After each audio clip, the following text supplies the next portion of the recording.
Doctor ইউনূসের হাতে পায়ে ধরে বলতেছি, বাবা অনেক হয়েছে, আপনি তাড়াতাড়ি করে একটা নির্বাচনের ব্যবস্থা করেন। এখন অনেকে আবার শুরু হয়েছে, নির্বাচন দিলে সাদাবাজিটা করতে বিএনপির জন্য সুবিধা হবে। ওরা আরেক ধান্দাবাজ। আরে ভাই, নির্বাচনের সাথে সাদাবাজি সম্পর্ক কি? বিএনপি নির্বাচন চাচ্ছে না, নির্বাচন চাচ্ছে দেশের প্রত্যেকটা জনগণ। আপনি নির্বাচন কাল বিলম্ব করতেছেন সংস্কার করে। কি সংস্কার করছেন মিয়া? বাংলাদেশের মানুষ কতটা জঘন্য হইলে পরে এই ধরনের মন্তব্য করতে পারে? একটা জায়গার মধ্যে মানুষ নতুন ভাবে আসলেও তো জিনিসটা বুঝতে একটু সময় লাগে, তাই না?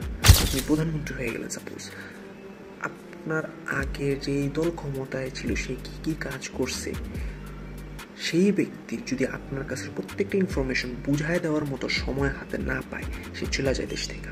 আপনি আয়সা হঠাৎ হুট করে সব কিছু বুঝে ফেলবেন, যেহেতু বুঝবেন না সে। আর আপনি নিজের মতো যদি কাজ করতে চান, তো নিজের মতো কাজ করতে হইলেও তো জিনিসটা আসলে কোন পর্যায়ে আছে সেই জিনিসটা তো বুঝতে হবে। আপনি সিচুয়েশন বুঝবেন না, আপনি কোনো কিছু বুঝবেন না, না বুঝে আন্দাজেই লাগাইয়া সব কাম একদম শেষ দিতে পারবেন। অফিস আদালত থেকে শুরু করে প্রত্যেকটা প্রতিষ্ঠানে যে কোনো জায়গায় একটা জায়গায় স্পেসিফিক কোনো কাজ বুঝতেও মানুষের 1 সপ্তাহ 2 সপ্তাহ 1 মাস 2 মাস এরকম সময় চলে যায়। আর তাছাড়া যে বিএনপির যে নেতা যে কথা বললো মাত্র, সে যে বলছে যে কি সংস্কার করছেন। ইউরোপিয়ান ইউনিয়নের মধ্যে কান্ট্রি আছে আপনার 26টার মতো, নট কোয়াইট শিওর, জাস্ট 6টা কান্ট্রির দূতাবাস বাংলাদেশের মধ্যে অবস্থিত। বাকি 20টা কান্ট্রির মধ্যে যদি আমাদের যেতে হয়, তাহলে আমাদের ইন্ডিয়া ফার্স্টে যেতে হবে। ইন্ডিয়া যে যাওয়া লাগতেছে, ইন্ডিয়ার মধ্যে যাওয়াটা একটা আলাদা প্যারা না, কারণ আমার ইন্ডিয়া যাওয়ার জন্য ফার্স্টে ইন্ডিয়ার ভিসা করতে হইতেছে, সেখানে কিছু টাকা দেওয়া লাগে, যাতায়াত ভাড়া আছে, প্লেনের যদি যান প্লেনের টিকিট খরচ, বাট বাসে ট্রেনে যেখানেই যান টিকিট খরচ। দেশের থেকে বের হলে আপনাদের জানেন কিনা জানি না, একটা ট্যাক্স দেওয়া লাগে, ভ্রমণ ট্যাক্স 1000 টাকার মতো।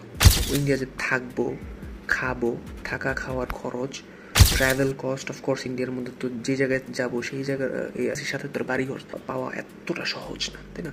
আমার পার্সোনাল ইন্টারেস্ট ছিল, আমি সেই জন্য এই জিনিসটাই তুলে ধরলাম আপনাদের কাছে। এই ছোট্ট একটা জিনিস, অনেক বড় কিছু না, ছোট একটা জিনিস করাতে একটা মানুষের, একটা বাংলাদেশি মানুষের কতটুকু হ্যাসেল কমছে আপনার বিষয়টা একটু ক্যালকুলেট করে যদি দেখো। এটা তো জাস্ট মাত্র শুরু। স্টারলিং এটা একটা বড় একটা উদাহরণ, যেটা নিয়ে ইন্ডিয়ানসরা বিশ্বাস করেনি। ফার্স্ট অফ অল যখন ইলন মাস্ক নিজে আপনার টুইটারের রিপ্লাই করছে, তখন গিয়ে বিশ্বাস করছে। জনগণের রায় দেখতে চান যে তারা নির্বাচন চায় কি চায় না।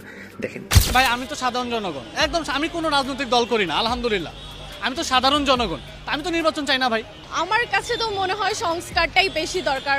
আমার যেটা মনে হয় যে আরো কিছুদিন গেলে হয়তো বা ভালো হয়। বাংলাদেশের বর্তমান প্রেক্ষাপটে নির্বাচন দরকার, সংস্কার দুটোই একসাথে চালিয়ে নেওয়া দরকার। আমার মতে এই মুহূর্তে সংস্কার করাটা দরকার। আসলে নির্বাচনই তো